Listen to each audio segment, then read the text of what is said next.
Hi, and welcome to Decoding AQ, helping you to learn the tools, mindsets, and actions to thrive in an ever-changing world. Hi, and welcome to the next episode of Decoding AQ. With me today, I have Alisa Cohn. She's based in New York City. She's an executive coach, angel investor, awesome author, and a podcast host. In fact, she's named the #1 startup coach in the world. What a piece to be. And that was by the Thinkers 50. That's Marshall Goldsmith's Leading Coaches Awards. Her book and podcast of the same title, Startup to Grownup, are must-reads and listens for all entrepreneurs, with amazing, awesome guests like Seth Godin, Chip Conley, and countless other founders. So welcome. Thank you, Ross. It's great to be here. So Alisa coaches startup CEOs, co-founders, and other startup executives all around the world, together with an impressive list of senior and emerging leaders from Fortune 500 companies. And actually, prior to becoming an executive coach, she was VP at 2 high-tech companies, a CFO at startup company, and a consultant at PwC. And my first question for you, Alisa, is what is it about startups that fascinates you so much? Well, I don't know. Startups are so fascinating. It's this extreme work environment. It's like all microcosm of everything happening there, all the joys and all the sorrows. So in that sense, it's about like life, but in a compressed state. But also at the end of the startup, you can make a difference. And actually, the thing that matters to me the most is the music in my head that plays every day, which is to make a difference, And so with startups, you are able to have a direct impact immediately whenever you enter the system, because there's so much to do and the change is so constant. And I guess, that's a mantra for a lot of entrepreneurs, this balance of, okay, cross the chasm, want some freedom, but also now really wanting to make some kind of difference. They see something in the world that isn't the way they want it to be, feel that they can add some value and start to do that, and then find out all the challenges that come along with that idea of, hey, I'm going to make a difference, I'm going to make an impact, and then stuff comes along. So perhaps a good place to start is, you've had 2 decades in leadership and coaching. What are some of the key things that you've learned over those couple of years of helping people navigate some of those choppy waters? Yeah, not a couple of years, right? A couple of decades. Yeah.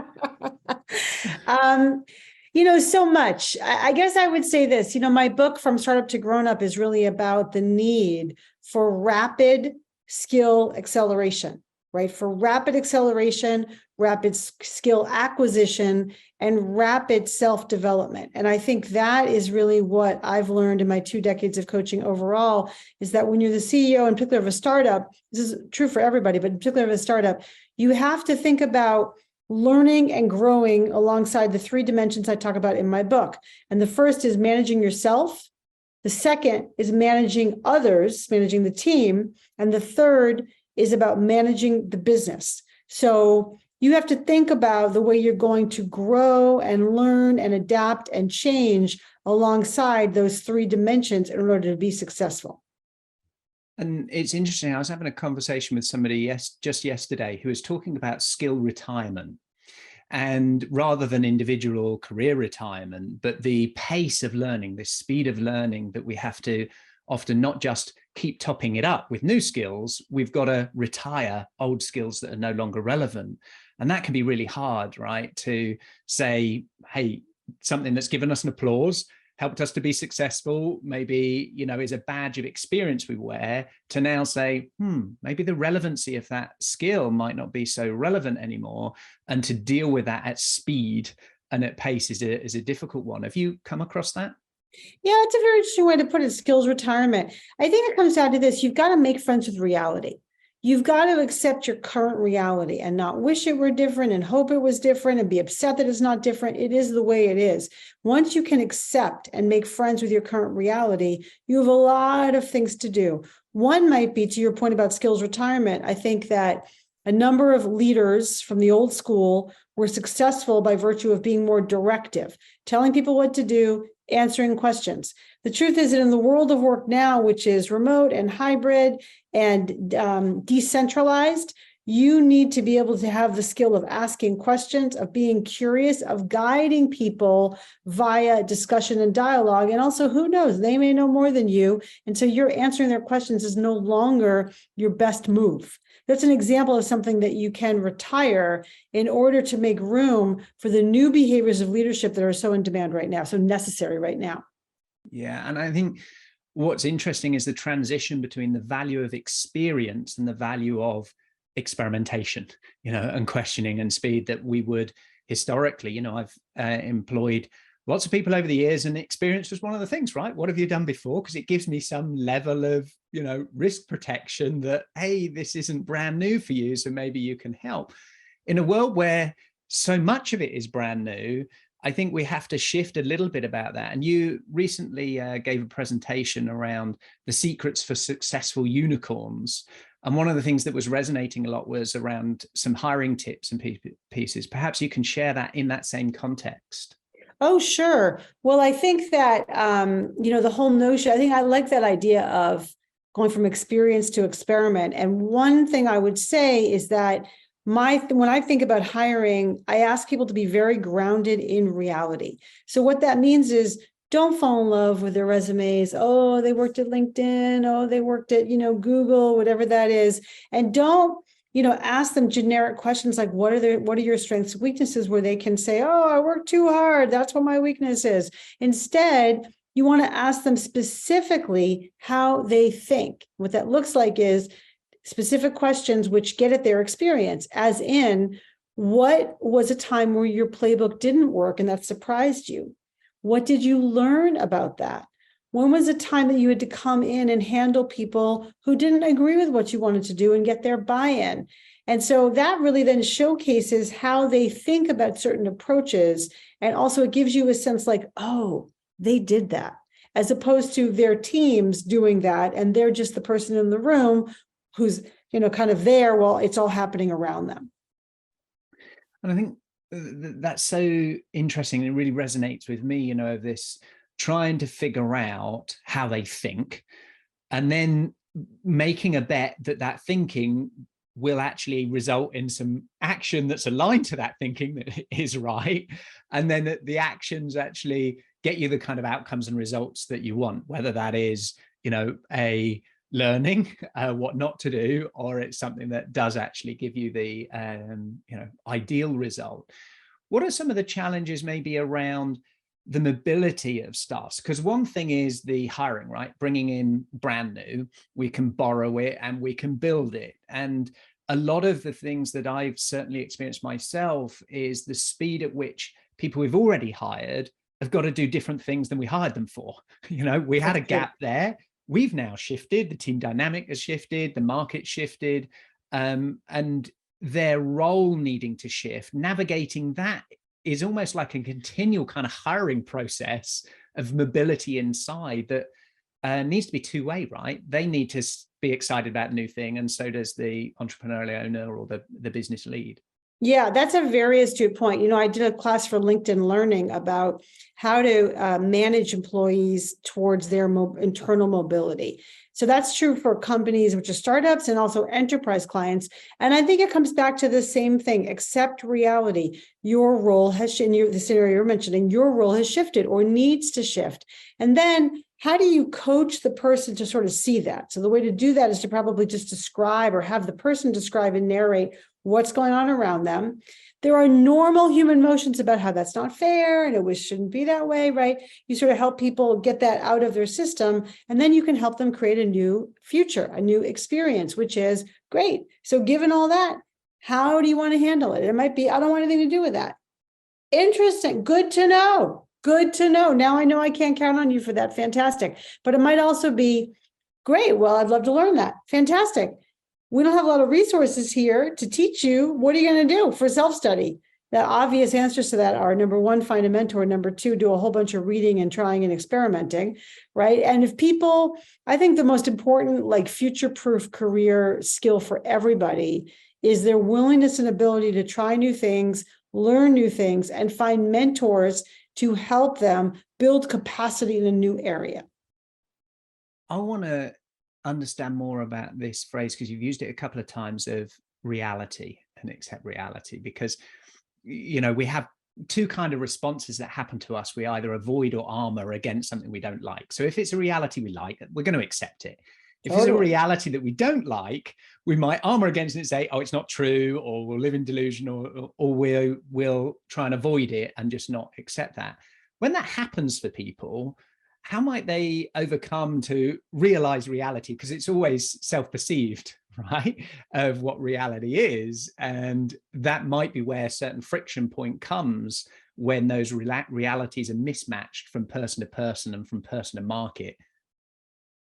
Yeah, I mean, I think it's very difficult. And I think that the more quickly you're able to accept reality and then adapt to it, right, to, you know, really talk about the thing that you're passionate about, right, the adaptation and also agility, the more successful you're going to be. But it's not so easy. So one skill, I think, or one maybe tool everybody can use is to scan your environment and think about things at least once a day that are upsetting, that shouldn't be that way, right? Like right now, as we're recording just one thing. Oh, right, exactly. Multiple things. Yeah. As we're recording this, I mentioned to you there's some sort of, the fires in Canada are polluting our air here in New York, and it's very unpleasant, actually. And so my thing is, it shouldn't be that way. I'm so mad. There shouldn't be fires. Someone should protect us, or someone should have fixed this, you know, whatever. And yet it is exactly what's happening. And so I have to practice updating my sense of reality, which is, hey, there's a lot of pollution outside, and practice not being annoyed about it, but in fact, accepting it and integrating it into my own, you know, experience today, and then making adaptations as I need to. So I really think that practicing accepting that is these things that we don't like are really helpful. And I think also it's very helpful when you do that, you can then have a second thought experiment, which is like, what if this is the best thing that ever happened to me? Now, I don't mean toxic positivity. Oh, it's okay that it's this way, right? Jump and the net will appear. No, but what I do mean is, as a thought experiment, you could say this bad thing is actually good, and then find 10 reasons it's actually good. And that may help you reframe and shift your perspective, because what you said is so powerful. You know, reality is just kind of the way you frame it. And so those are two ideas and two tools to help you more quickly accept reality. Now, I think there's a difference between resigning yourself, like I didn't get promoted, I should have gotten promoted, that other jerk got promoted instead of me, that stupid political jerk, I'm the one that should have gotten promoted, boo-hoo, right? And so, you know, but your reality is that they got promoted and you didn't, and that's annoying. However, the other thing you want to think about is not to be resigned, like, I'll never get promoted. Fine. If they just want me to stay here and just put my heads down and do my work, I will. Fine. I won't try to get ahead. No, you want to then be able to neutralize that your enemy got promoted. You want to be able to then learn, I wonder why that person got promoted and not me. And then you want to be able to adapt what you do to more likely get promoted in the future. And that might be learning from that person. I'm making a friend of that person. It might be seeing how they package their insights, the actions they take, maybe the people they know around them. All of those things might be a reason that that person got promoted and you didn't. And rather than be upset about it, you might want to learn from it. It's interesting, isn't it? It's this ability to shift from a reaction to a response. And exactly. I talked about it's quite a Buddha principle, you know, a Buddhist principle of, okay, recognizing what's going on, i.e. check in with reality, a reflection of that, you know, just to take a moment of pause of that situation to try and be as objective as possible. And then I talk about reimagining or reframing and then going into response. So we need to get into that neutral zone of the brain to allow other, you know, options to show up, to have that mental flexibility to, like you said, you know, maybe it's the way it's packaged, maybe it's who it is. So we can be flexible about the way we think of the how, you know, yes. The current how didn't work. Let's look at new hows. And if we're under pressure, under stress, just reacting, then it's less likely to be a decent outcome. Probably more dark rooms and sharp objects than light rooms. Not recommended. Not recommended. Yeah. I've got another question for you, which is around your own journey. So, journalism, strategy and org development, as we mentioned before, experience inside startups, consultancy work, and now coaching. What have been has there been sort of key people that have influenced you along your own journey in your own way, when you had certain points that you changed, that you pivoted, that you reframed, redid things? Who were they, and sort of what was going on and what was happening in your own journey at those? Oh, I mean, so many. Absolutely. I will say the first person that comes to mind is, of course, my mentor, my dear friend, my muse, Marshall Goldsmith, the top executive coach on the planet. And when I was a little baby coach, I read the article about him in the New Yorker, and I knew from that article that I was on the right track. And then one day I was just having an intense situation with a client and with a situation, and I grabbed his book, one of Marshall's book that he edited. It was about 50 essays of 50 executive coaches talking about executive coaching. And I read them and read them and read them and read them. And about 3/4 of the way through, I was like, okay, this is why I'm doing this. And then, I sought out Marshall. I proactively sought out Marshall. I found out he lived in San Diego. I was going to be wintering in San Diego. I sent him a cold email. He agreed to see me. We took a walk around his neighborhood, and then he invited me to do some work with him. And I worked with him shoulder to shoulder in the trenches for 2 years. And he's been an incredible mentor and, light and elevator for me and many, many others. I'm now part of the very prestigious 100 coaches that he formed. And just to say that I think it's so powerful to be able to have him as a role model and something to aspire to. And he is somebody, Marshall's a lot of fun, and Marshall's got a lot of a lot of laughs, but Marshall has always pushed me to be better, to build my brand, to, make sure that I get the word out about the work that I'm doing and not just let my good work speak for itself. I remember a conversation with somebody around, what stuck in my head when you were talking about that was being a few handholds ahead is all you need to be to help somebody else. And That's having true. someone else who's just a few handholds ahead than you is equally as important, because when is enough enough? When do I know enough to help somebody? And the other part of the tenacity to reach out to somebody that you are inspired by or learning from, to get close to them, right? And often, we don't ask, and we don't, when we ask, persist and keep going. I remember when in Lisbon at the Web Summit, you were busy, you were hosting panels, you're doing all sorts of things, and I was like, no, I'm gonna stalk you because I wanted to, get to know you. And no, I'm here, I'm in this bit, I've just seen you here. And those sorts of things I think are so essential in when you're building relationships that matter, is the tenacity to keep going. And when you connect with people, it'll either resonate or it won't. Right. And then, you can get not only receive value, you're giving value to that person as well, because they love to serve quite often. They love to help others, particularly in Marshall's, world. Knowledge philanthropy, helping others, that's a key component, and maybe common in lots of coaches, but something that's there. And so linked to that actually is something else I wanted to ask you. You were on the Tim Ferris show. It was about 18 months ago. Yeah. And, talking about, prenups for co-founders and reinventing your career and all of these things. And I just wanted to know, did you enjoy it? Because listening to it is one thing, but did you enjoy it? And how did you get on the show?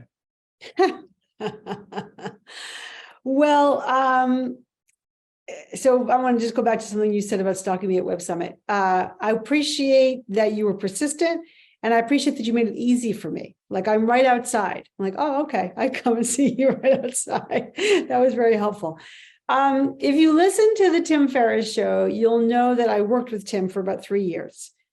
Tim hired me as a coach for him and his team. And so obviously we have a good relationship. Obviously I got to know Tim, and even when we stopped working together, Tim was extremely supportive when I was writing my book. And I guess I will share that I sort of myself plucked up my courage to ask Tim if he would, support, like help me. And I never dreamed in a million years that he would actually ask me on this podcast, which was so kind of him and very generous of him. And so I appreciate that. And did I have fun doing it? Yes and no. It was, there's no question that I felt like was a high pressure moment. Yeah, but also sure. I know Tim, and so Tim and I've had a lot of good conversations before, and this was one of them. It makes me think, I don't know if you've seen the series Miss Maisel. Have you seen the series Miss early Maisel? Days. And so the new season that's sort of just finished, that's out, for those of you who haven't listened seen it, she's a female comedian and trying her best to make her mark, and has all of the trials and tribulations of a career that goes up and down. And she gets a writing gig on this show where the main TV person is anybody who works on the show can't get on the show. And it just made me think about the relationship that even if we're lucky enough to know certain people, or certain people that can influence our own careers, it isn't a free pass for the help or things happening. No. And it needs two way. It needs the courage to ask for it, the courage to deliver on it, and then also the generosity or the value alignment of the others involved. And when many of us, and our listeners are other coaches, other consultants, people in HR, people who care about humans and what they're doing and their careers and their potential and their development. And sometimes we get in our own way. We think too hard about things that just, I know I put stuff off, I procrastinate, all of the typical pieces that it's not maybe as hard as we make it out to be in our heads. And I'm interested because following your own journey and transitions and careers of these things, that building up those relationships takes time. And we then often see, book, it's bestseller, it's all of here, but there's decades of graft gone in behind it. And so if people are, at sort of an earlier stage in their coaching career, what are the key things, now you've been doing it for a couple of decades, number one in the world in your niche, what are the things that can help them, other than doing the work, would help them, guide them in their own maybe acceleration to impact? Yeah, that's a lot, maybe a deep question. I mean, I think that first of all, doing the work is exactly what you need to do, and you need to do the work along 3 domains, right? Or multiple domains. Just like I talk about in my book, From Startup to Grownup, you have to do the work on yourself, then you have to do the work on the skill building, and then you got to do the work on the business itself, right? Is it if you're a solopreneur, you're running a small business or whatever. So the first is, to your point, we tend to do the things that are comfortable for us, and we shy away from the things that are not comfortable. So for coaches, new coaches, what that might mean is like build your website and coach people for free, and design your marketing, design your business card. That's great, but none of that's going to get you paying business, right? So then it's about, how do you learn the difficult stuff around making outreaches, asking for the business, turning a free client into a paid client, making sure that you get paid, and then putting yourself out there is very complicated for plenty of coaches. It was certainly hard for me early in my career.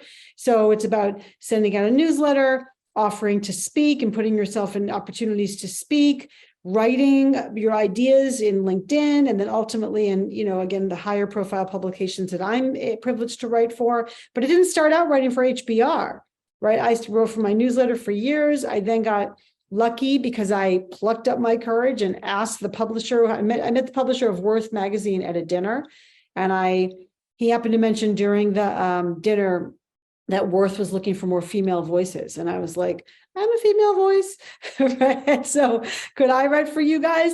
And he said, absolutely. And of course I had to follow up with him. I didn't hear back. Followed up again, didn't hear back. I did hear back. He turned to me over to his junior person.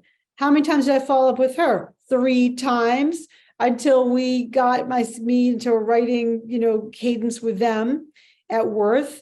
And on the back of that, I used that to show Forbes that I had some chops. And then that drew Inc. magazine to, ask me to write for them. And all of that background helped me get my way into Harvard Business Review with a lot of persistence and a lot of work and a lot of tears, along the way. And I think that everybody needs to go through that process about doing the things which which are hard. One of my favorite quotes is, successful people do what unsuccessful people don't feel like doing. That's really interesting, isn't it? And for some people, it's that balance of, is the juice worth the squeeze in their own minds? What are you willing to bear? Yeah. And maybe for something that matters, we'll bear anyhow to get there. And so just connecting in our own minds, does this really matter to us? Can we connect that to the root of our future selves? Yeah. And it also made me think about, this challenge for not just coaches, but a lot of entrepreneurs, this balance between doing what the element is that they do and then getting the opportunity to do it, i.e. winning the business, promoting and stuff like that. And we have now a transition going on in the marketplace from where management were the drivers of growth because it was productivity, efficiency, to now being coaching the driver of growth because we're in imagination and question economy. And we're seeing a lot of aggregators and other things coming on. BetterUp, I know you interviewed the founder of BetterUp. We've got Coach Hub, Ezra. We've got a lot of these aggregators trying to be the connectors of those. What's your thoughts on that in the marketplace and how that is impacting the coaching industry? You mean in terms of aggregators and also maybe more of a spread? Yeah. I mean, I think it's good. I think what happens is that more coaches and more focus on coaching brings up the profile of coaching. And then hopefully it's successful. And then people think that coaching is a good thing. So for the industry, I think that's good. But if you want to stand out, it's incumbent upon you to build your brand and distinguish yourself and be distinctive with a point of view, with a voice, and with, a thought leadership and leading the way. And that's what I think about every day. And if you could only write one other article and you only got the chance to do one more article, one more communication. My whole life? Yeah, that's it. You got one more left. What would you pick and what would you choose and why? Really? If I could only, you mean if I could exhort people? Yeah, if you only had the chance to write one more, if you knew that tomorrow was checkout day, what would you want to be writing about that was the this biggest got dark, impact you could Ross. Have? This got dark. Okay. You started it with what was on the subject topic of, no, I haven't murdered anybody yet. That's right. Okay, this is what I want to say. This is the summation of my life's work. If now was it, and you got this the opportunity was it, to say, I'm at peace with that, and my last piece I want to impart. Yes. What would that be about? I'm going to tell you. On the Tim Ferris show, he gave me the question, if you had a billboard, and I said, two-sided billboard, believe in yourself, and then act like it. And my last communication, Ross, to you and to everybody else would be, believe in yourself, do hard things, and, and here's how, I guess. Believe in yourself, do hard things, and here's how. That was pretty good. Believe in yourself. That's nice. I like that. I can't wait to see season 3 of Ted Lasso, because that whole piece, believe, we've got a touch on belief. What does belief really mean to you when you believe in yourself? What is that? How would that show up on a good day, and how would it show up on a bad day of that self-belief? Believing in yourself has to do with recognizing that in all of your humanity, all the voices in your head, all of your imposter syndrome, all your issues, you are fundamentally good, capable, and have something to add, some value to add. And if you believe in yourself and you act like it, what that means is you are able to overcome the normal fears and concerns and anxiety and difficulty, committee in your head chattering to you. If you don't believe in yourself, then by definition, you will be overwhelmed by the same detritus in your head. So the work is to believe in yourself and to recognize that all these, what I call guardians at threshold. I heard that a fresh expression long ago. The guardians are there to keep you safe. When you try to expand out of your comfort zone, when you try to be more, you have a lot of, sort of negative guardians, which are saying, don't hurt, don't be scared, don't fail, be careful. And you have to acknowledge them and appreciate them and step over that threshold into the new life that you have. You can only do that if you believe in yourself. It makes me think about consciousness a little bit in terms of our consciousness of ourselves, that, are we enough? Is it about pursuit or expansion? Is it already within us and we're expanding these things? And then it makes me think about, are these things just flowing through us? And then are we as one? And so this kind of view, I had no idea where these conversations go, right? They happen. And it's what I love about having conversations, is they are like jazz, right? They fire different things for different people, and you get to learn about your own thinking through others, through conversation. And so as you were talking about that, of that belief and these guardians that exist to protect us, and every so often we have to peek through and believe to make the next piece. What is that around our consciousness as individuals and society, and an awakening of that? I'm interested in sort of your more spiritual views than the practicality of, okay, yeah, got to turn up, got to do this work, got to, reflect, got to respond. What's the sort of next layer for you of thinking around society and our consciousness? Well, I think it has to do with, when you talk about a consciousness, I kind of thought of that as identity, right? So how do you nourish your own identity, your own self-identity, your own sense of being okay? One of the phrases I use with my clients when the going gets tough is, I will be okay no matter what. And if your identity and your consciousness is sort of wrapped up in, I will be okay no matter what, that is believing in yourself and knowing that you have the capacity to do the things. But I also agree, I hear at times, like from the Conscious Leadership Group or this really kooky book that I really enjoyed called Outrageous Openness by, I think, Toshi Silver or something. She talks about how you kind of like go with the flow. So you hold it up to the universe and say, if the universe wills it to be this way, let the universe show for me in my path the thing that I exactly need. And, on a good day for me, it's like all firing and all clicking in that way. And I have faith in myself that I will know the next thing. And to your point about conversation, if I'm coaching a client, something comes out of my mouth that I'm not fully conscious of. It's sort of coming through me. And I know that it was exactly the right question, by the reaction that I get. And, on a bad day, I would say that you're kind of fighting the natural rhythms of the world, of the universe, of the way things are. And it's that, I think it's that push and pull that makes us human. It is, isn't it? It's that bravery and courage to try some new things out. How Right. does it sound when it comes out, when it's not fully formed? Right. And different cultures have a different opinion about what we should verbalize and share, and what's appropriate and not appropriate in different situations. That for me is part of learning. When Right. you get a response that you can then understand, was that what I was after? Did it help me understand? Did it help them understand? Did it help us shift? I don't like that over there. I want to change something. I'm Right. getting smoke and polluted. What do I want to change? Do I want to change the open window in my apartment so I don't get it? Or do I want to change policy around dealing with, fires? Right. What is the level of our thought in that process? And the other thought that I had when you mentioned identity, it really hit me, because I wrote in my book about how what often happens when we meet somebody is we've got two questions. The first question is, what's your name? And the second question often is, so what do you do? And our identity is so linked to what we do in our role.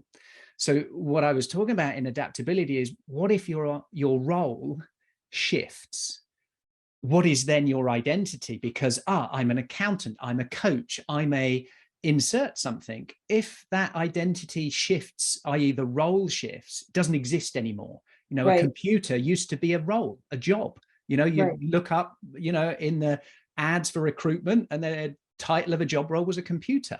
Now we see it as something totally different. What if what your current identity is, a accountant, a data science, a programmer, isn't an identity to have anymore, because we now just talk to a bot that programs for us. So 30 million people that are programmers are now shifting. What's your thoughts around that relationship between identity and maybe role, and the adaptability and fluidity of that as we enter into a much more uncertain world of work? Well, certainly roles are expanding. There's no question. So even when you do share what your role is, it means different things for different people. And then I would just add that I think, some people don't like that, and they want to ask ostentatiously a different question. What's your favorite color? Or whatever. What's your name? What's your favorite color? And I personally have no problem asking and then answering, what do you do? It's a little bit of a small talk. It's kind of like, how do we ground each other? It's but then the first sniffing around, trying to orbit, trying to figure out. And I live and work in a professional context, so there's nothing wrong with, to me, exchanging information in professional context. But I like to then move into, what are you most excited about?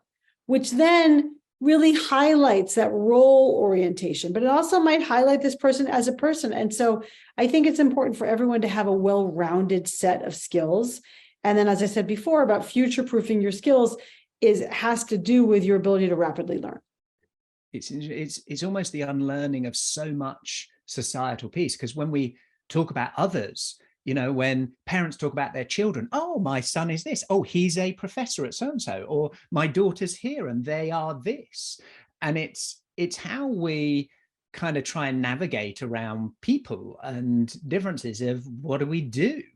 And then we try not to judge and, as you said, get under that facade and under that skin to what excites you, what are all the other things that make us these multifaceted, beautiful, human beings. So I'm going to ask you that question around what excites you the most right now. What are you most excited about in the next, let's say, 90 days to 1 year? What is really getting you excited of what's coming down the pike for you? Two things. So I'm very excited about ongoingly about my podcast, From Startup to Grownup. And thank you. And you mentioned the wonderful people I've been able to interview, including Seth Godin, including Chip Conley, including Paul English, the CTO, former CTO and co-founder of Kayak, which was sold to Priceline for $2.2 billion or something. I'm very excited about being able to talk to founders and understand their journeys and getting ever so much more nuanced understanding of what that's like. That's my professional interest. And my personal interest, thing I'm most excited about right now is weightlifting. I love weightlifting. I love building muscle. I love being strong. I love what it does for me, the effects of longevity. I love all the changes. Like we've talked about this, like, even doing hard things and how people can shy away from hard things. There is nothing as hard as lifting a heavy weight. It's physically very taxing. There's nothing like attempting to lift a weight that you cannot lift, that you have a failure on a heavy weight. And it's very, very nourishing for body and very nourishing for mind and for spirit to put yourself in these moments of challenge, pushing, overcoming the chatter in your head about it, and kind of enjoying the process. The thing about weightlifting is it's a journey with no destination. It's really interesting you shared that, because it highlights a couple of things, the effect of compounding, right? The compounding effect of effort. I just had on my email, Netflix send me the, what's new, and the Arnold Schwarzenegger documentary's just out about his journey, from bodybuilder to Hollywood to politics. And it also made me think of some of the work of David Sinclair and health span, and the importance as we age to make sure we're able to balance, we don't fall, we build strength, we still have, growth hormone being produced as we age if we put the effort in. It's a lot harder, and we need different tools to be able to do that, but so critical to live a healthy health span, not just lifespan. Because if we add a load at the end, but it's miserable, we don't want that. We want add a load and it to still be highly cognitive functioning, highly physically functioning. That's the, that's the goal. So I'm interested. So what got you into weightlifting and, that whole realm for you of doing that? Just tell me a bit more about it. I grew up a kid out of shape and overweight, and it was in my young and then older adulthood in my 20s where I really began to get more interested in fitness. And then I began to, in particular, I had a lot of moodiness. I wouldn't say I was depressed, but I was definitely quite moody. And my therapist finally said to me, "Hey, Alisa, you need to either go to a psychiatrist and get some drugs to handle your issues, or you need to up your physical exertion, like go get exercising." And I was like, "Oh, okay. And I didn't really want to be on drugs exactly. And so I thought, okay, I'll go to the gym. And I began to do cardio, and then I began to do fast walking, and then I began to do running, even though I hated it. And then one day, I'll never forget this. One day I was like, I'm in love with running. It just happened. I was just in love. And then I started cycling and Okay. Over the years, I then developed osteoarthritis in my right knee. Disaster. And I was like, I can no longer run again. So sad. But even then I knew that I had been imbalanced. So I went to see a fantastic doctor, Dr. Marcy Goolsby. Thank you, Dr. Marcy Goolsby, who said, well, not so fast. If you get strong, you might be able to run again.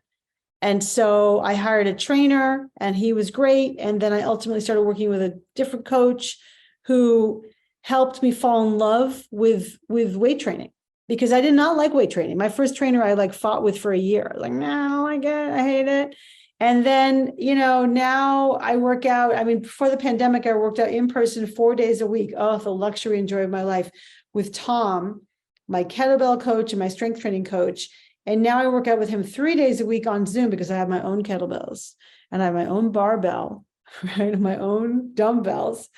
And that is the journey. I mean, it's an ongoing journey, but I did not grow up this way. And I want to just tell everybody that I want to reinforce your point about what David Sinclair said about the health span and lifespans. I sort of grew on this is Dr. Peter Attia, who I had on my podcast talking about his book Outlive. And to say the obvious, everybody needs to build muscle to have a healthy lifespan, period. No exception. As simple as that. Yeah, simple as that. Get and if you don't like it, wait, I just want to say one more thing. It's as simple as that. If you don't like it, then you better make friends with reality. Yeah. And if that's okay for you, if you, the reality will cut short and probably be more miserable at the end. Right. And that's, what are we trading for? The thought of misery right now of some pain for avoiding a bit of misery later, or vice versa. And we might, as you said, start to fall in love with it. And not everybody loves, gym or those things. And it's about finding different ways for each of us that, okay, is the juice worth the squeeze? Is having muscle worthwhile, because I'm not going to fall. And as soon as you fall in your later life, that's often the tipping point. I mean, my wife has dealt with financial planning of people going into care for 25, 30 years. Yeah. And the decline that happens after serious falls is often that catalyst, of capability. And prior to that is the strength and balance. Right. And so investing in that is super important. I've got two quick stories. One is, so my wife was recognizing that she was not, as strong as she wanted to be, picking up things. She has arthritis in her hands. So she's got really painful hands, picks things up, and she just gets frustrated and calls it being clumsy. all of the time. And just that shift. And she started off with push-ups, couldn't do one push-up.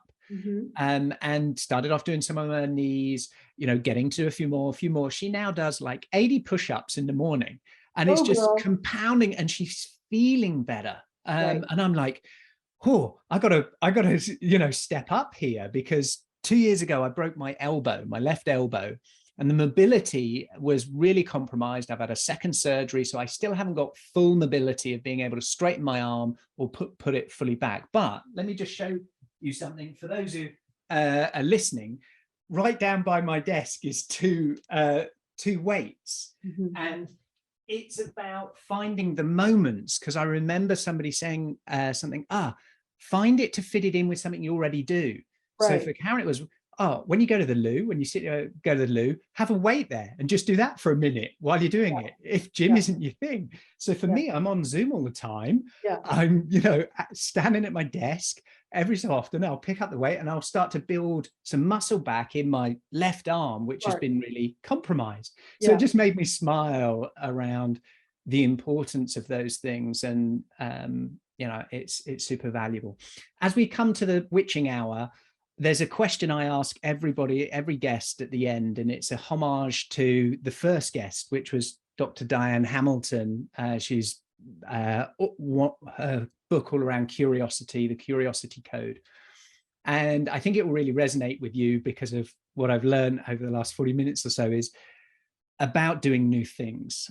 And the question is, when was the last time you did something for the first time, and what was it?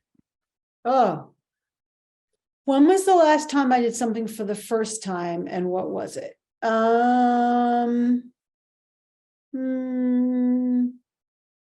I feel like the answer is like, so many things. And, at the same time, of course, nothing comes to mind. I'm going to say that I think this is a little bit of a cop-out, but I am going to say it. The last time I did a memorized speech and got on stage and was not incredibly nervous, which was the first time, was my TEDx talk in Italy, where I really prepared. I did the work. It was not easy. And I delivered my TEDx talk in a way, and I had done other prepared talks before, and I was not happy with them. And in this case, two things were different. I was not that nervous, and I really felt like I was able to put aside my script and kind of just be myself. So that's my answer I'm going to go with, although as soon as we get off, I'm going to think about the five other something things. else. Yeah. I love it, that ability when we do things quite often, many times, how do we find the newness in it? Yeah. And it's a great quote around, the art is not doing brand new things, but seeing things with new eyes often. Very true. And so that opportunity for you, of accomplished speaker, do lots of these talks and presentations and things, how can I make that an experience that is new? And for you being able to be in that flow when you know your stuff, and then can be just authentically you without feeling, have I prepared enough? I haven't prepared enough. I've gone off script. Or is this one that's completely off cuff? Finding your rhythm and balance in that is an interesting journey. Is there anything that you would have loved me to have asked you before we close out? If so, what is it? And as a final piece, how do people best get in touch with you if they've been inspired by you? What's the best way to get in touch? So what haven't I asked you that I should have done? And how do people get in touch? Well, one leads into the other. So just to say that part of my book, From Startup to Grownup, I include in the back of the book 14 scripts to help you have delicate conversations or difficult conversations, because I find that people do better when they have scripts. Even when they're prepared to sort of have the conversation, finally, they're wondering, what do I say? Well, I give you words for what to say. Also, how can people get a hold of me? On my website, I have 5 additional scripts to help you have delicate conversations, difficult conversations, and one to make your life better. So go to my website, alisacohn.com, alisacohn.com/scripts, and you will be able to download 5 scripts for delicate conversations and one to make your life better. And feel free to go check out my podcast, alisacohn.com/podcast. And say hi on Twitter @Alisa Cohn, Instagram @Alisa Cohn, or follow me on LinkedIn. Wonderful. It's so nice to speak to a fellow podcast host. It has been a real joy. I deeply thank you for your time and Thank greatest you. gratitude. I really enjoyed it. Thank you. Bye-bye. Do you have the level of adaptability to survive and thrive the rapid changes ahead? Has your resilience got more comeback than a yo-yo? Do you have the ability to unlearn in order to reskill, upskill and break through?